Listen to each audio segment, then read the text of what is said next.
said like rugby players want to work hard, but it's just harnessing that and using it and make sure they're actually getting out what they want from it.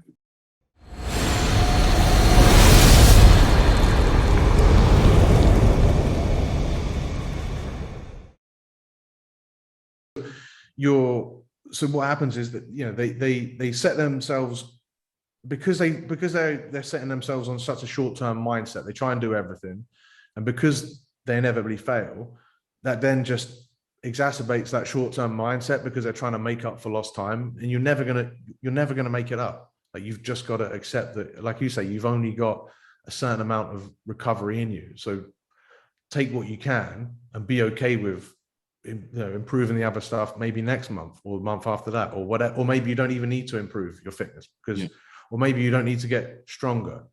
Like, this is a concept that is foreign to a lot of people, particularly those that are looking at how to be a better rugby player in the gym. Like, you must tend to get it. You'll get people that are already, you know, they're squatting 220 kilos, and they're like, okay, how can I improve my squat? And you're like, why do you need to improve your squat? You're already really strong. Do you get that a lot?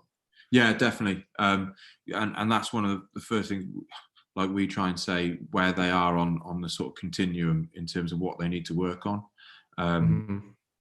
Like, the way I always kind of explain it, go, well, if getting stronger would make you a better rugby player, then all the best rugby players would be powerlifters. And that's not the case. Power, like, what differentiates the top players is that explosive power and speed.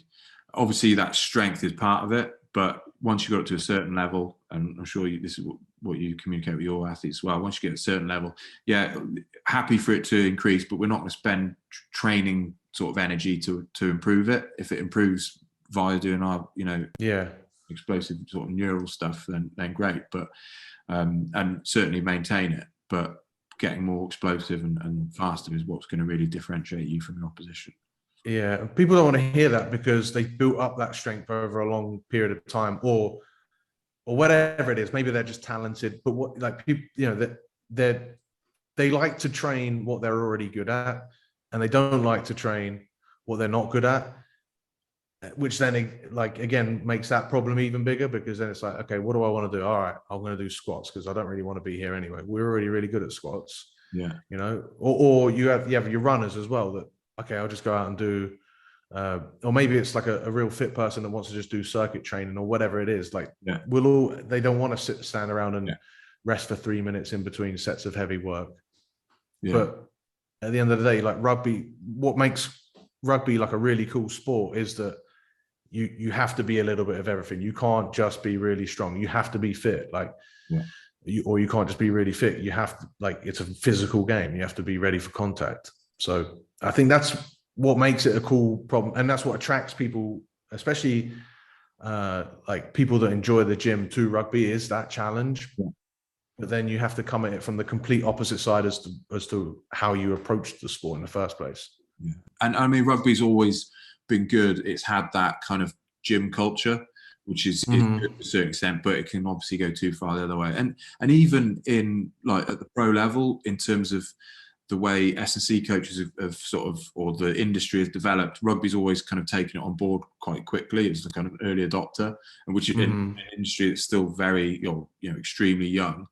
And you kind of saw these phases of, you know, like, powerlifting coaches would come in, and there'd be that sort of emphasis in the training. Then it'd be weightlifters and even kind of CrossFit. You know, there's been that sort of period. And what you've seen now more and more is getting better and better, is that it's more whatever works to improve the rugby performance, not like, oh, I used to be a powerlifting coach, I'll use these exercises. There's kind of elements of them all, but it's designed, again, going back to what you were saying at the start, is it's with the goal in mind of improving rugby performance.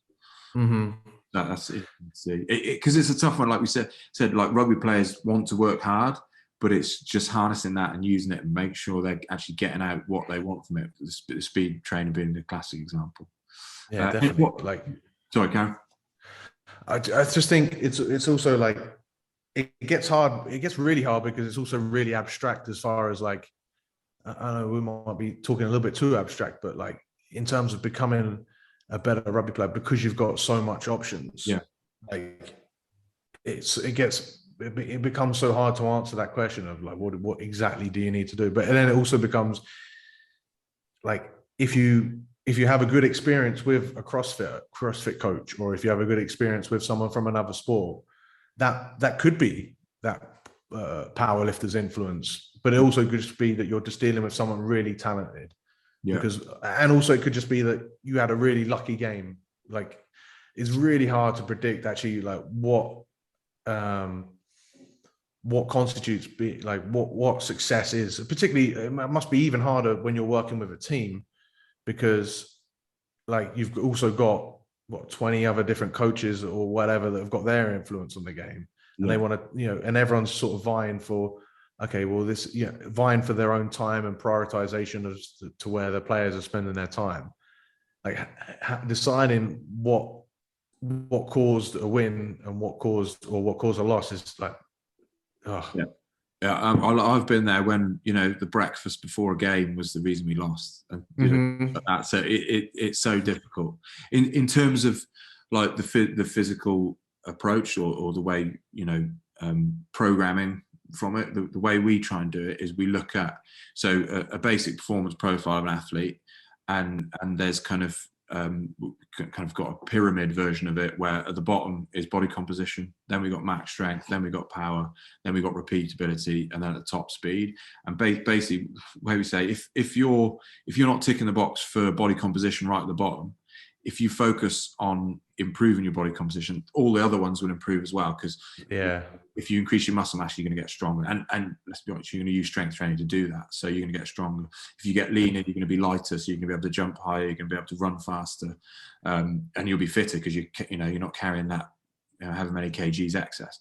And then once you've got that ticked off, then you can focus on your max strength and get that to the standard where we think you can work on power. And that's the way we kind of do it, because that, hopefully that sells to the athlete that is specific to them, and it's still, even if it's more general training, like if they're at the body comp phase, it's still going to improve their performance, and it's kind of designed to do that. Does that make sense? Yeah 100%. I have a pyramid as well. Fitness professionals love pyramids, man. Like that is there's so many. I think I stole the concept, but because it's such a good concept, because it does work. Yeah. I have aerobic base, and then body composition and movement quality at the bottom. Because I think all of those three things, like you say, if you improve that stuff at the base, it's probably going to trickle up. But stuff at the top of the pyramid, like whether that's your speed work or your out and out strength work or whatever, that doesn't necessarily trickle down. Yeah. And I think that's the only difference is there. Is I'd say is I have the movement. I think, but then again, it becomes really hard to quantify like what moving better is. Yeah. But I think most people will know what it is when they see it, right? If you're working on agility, but you're planting your foot really heavily, and you're trying to drive off the inside foot, or your foot's not making poor contact with the ground, like instantly you kind of know that doesn't look right.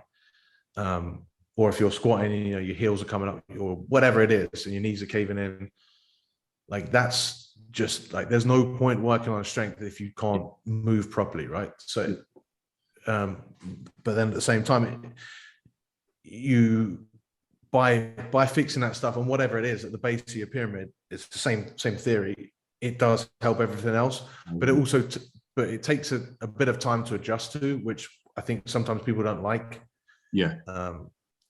Like particularly, I'm quite a fan of doing zone 2 work if people have the time to do it, because it doesn't eat into fatigue and whatever. But it sucks because people want to, like a lot of, especially rugby players, like they want, as you said, they want to work hard.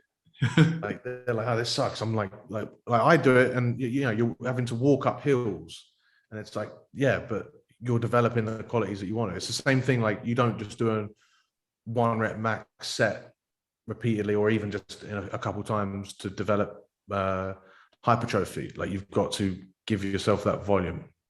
And it's hard, and it was a lot harder for me to convince people years ago, but now I'm so like convinced that it works. Like, and I've got like at this point, hundreds of people that have done it, that have been through that. Like, I'm not sure if this is actually going to make me play better. I'm not working hard enough. That have then played and gone, holy shit, like I feel so much more comfortable when I'm playing. Like, this is, can I swear? Yeah, of course you can. Yeah. Okay, sweet. And to be fair, that wasn't me swearing. That was someone reporting back to me. But you get so much. They just you, and it's it when you feel it. And I think that's what I enjoy about working with, like, and I've worked with a number of professionals as well. But like, that's what I get with working with people one-on-one. Is I don't, like, they can just trust me, and it's a lot easier than having to get a buy-in from a whole team to follow through it. And they can also then report back, okay, I felt better when I played that game. Whereas you could have 15 players that all feel really good, feel like they're playing their best, but still lose and still get thumped, and you just wouldn't know. Whereas if you're comparing your own performance, you should be able to know. Yeah, even if it is difficult. Yeah, Definitely. No, great. But also a lot of what we've talked about is kind of the psychology of it, isn't it? Like we talk about, all the different training techniques and how we program and profile and things like that. But it all rings back to, their psychology. It sounds like you've got a good handle on that, and you build a good rapport with your athletes. That's really cool. Any other big mistakes that you want to vent about? I think well, we've said training too hard, because that used to be my number one. It probably still is like training the aerobic system. Like, people don't understand that, like, because they want to work really hard, and maybe even they don't have the time. So they'll do Tabatas or whatever it is, like real intense but real short, and then they don't understand that why 30 minutes into a game they're feeling really tired.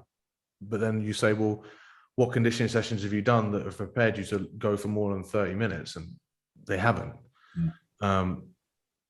That's one. But for me, if we're talking about the psychology, I think this would be a nice one, is like being okay with like non-perfect weeks.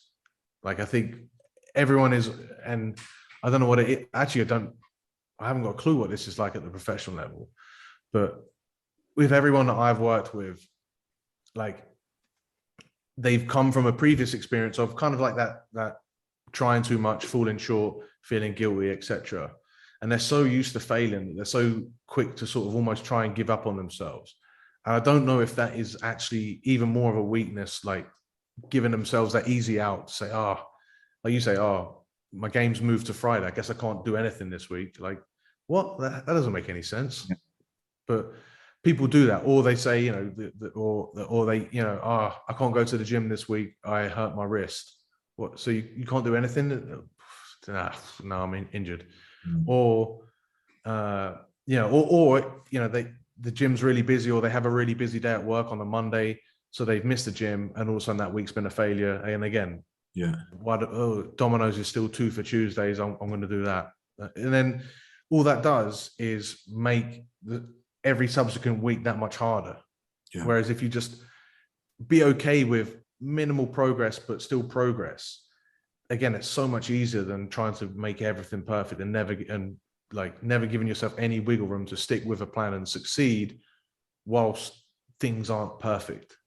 No, it's I like the idea of like punch clock workouts. Like, it's not necessarily going to create a massive stimulus, but it's just getting the work in. And that's why, like, you say about, I can't fit sessioning because I'm playing on Fridays. Like, there is a way to train and to fit something. It's always better to do something than nothing. But also, you're not every session you're expecting to get a PB. Like, that's, like you said, if we got PBs every session, we'd all be Arnold Schwarzenegger and stuff. So it's knowing that it's that cumulative thing over the weeks, months, and years that builds up to those adaptations. And we don't have to get a PB. We don't have to completely, like, going back to the training too hard thing. We don't have to smash ourselves every workout. It's a bit of a kind of Instagram meme. It's like, out of 100 sessions, like 50 will be average, 25 will be terrible, and maybe 10 will be like awesome. But Mm-hmm. that's what it is essentially. You know, there's only a percentage of them where we're going to feel real good and get, especially playing rugby, because you know, different teams, different opposition, different styles of game, different weather conditions. Like you'll come in on a Monday and you know you're not gonna feel as good as you know the week before when you know it was dry weather, it was an easy team, you're just running tries in for fun. And even the psychological side of it, that's got to be taken into, like, that's one thing you see in the pro environment is you have a big win and everyone's, you know, cock-hoop feeling amazing and can lift really well. And then, you know, other weeks when you've had a few back-to-back losses, it's you know, really hard to get that kind of, you know, just that mental arousal to train. Yeah.